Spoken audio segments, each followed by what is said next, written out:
I chose to do Steve Jobs' documentary, Billion Dollar Hippie. Steve Jobs isn't necessarily the guy you would think to become a billionaire. He did drugs in his early years and dropped out of college. I would recommend for people to watch this documentary because Apple is so popular these days.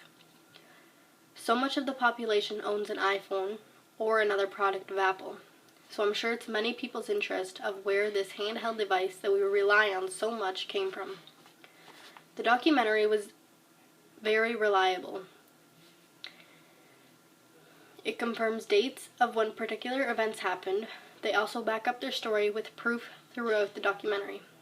Scully and Steve both got to express their opinions when Steve was fired, so there was no taking sides. Therefore, bias wasn't an issue.